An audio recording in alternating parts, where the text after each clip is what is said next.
Okay, this is Language Arts 2-2, or American Lit 2-2, I should say. And it is involving on page 8 in your textbook, if you have a textbook, certain terms that apply to poetry. If you do not have a textbook, then you can look this up on the internet and get the definitions just as easily. It says here, two of the most appealing qualities of poetry are the combinations of sounds and the movement of the words. When a poet chooses his words carefully and arranges them properly, they express a musical quality.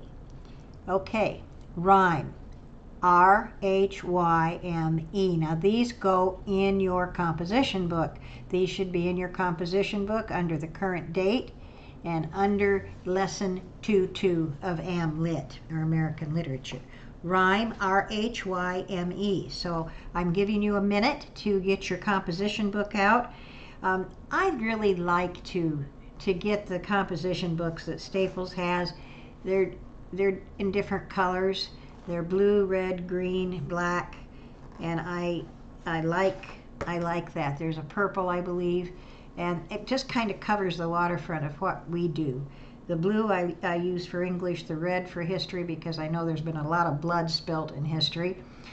Green I use for science because it reminds me of growing things. Black I use for math because that's the only color left, and the purple I use for religion. So it's just kind of neat to have a color system like that, you know. Okay, so you have your composition book now. I hope I have talked long enough for you to get your composition and your ink pen. You are not to do anything in pencil except maybe make your checks and your so that you know where you are in learning a particular term or poet or whoever. Okay, rhyme, R-H-Y-M-E.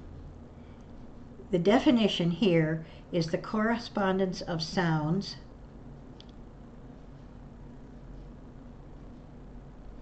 and then it has rhythm, R-H-Y-T-H-M,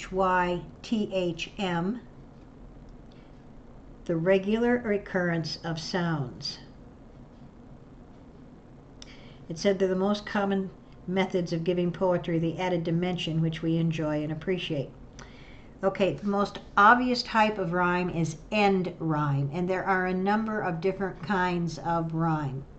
Okay, and we will get into that as we go through the course. End rhyme is a repetition of accented or stressed vowel sounds and all succeeding sounds in words that come at the ends of lines of poetry. Okay, now if you have your book, you have the definitions of these words. If you don't have your book, look them up on the internet. Alliteration, A-L-L-I-T-E-R-A-T-I-O-N.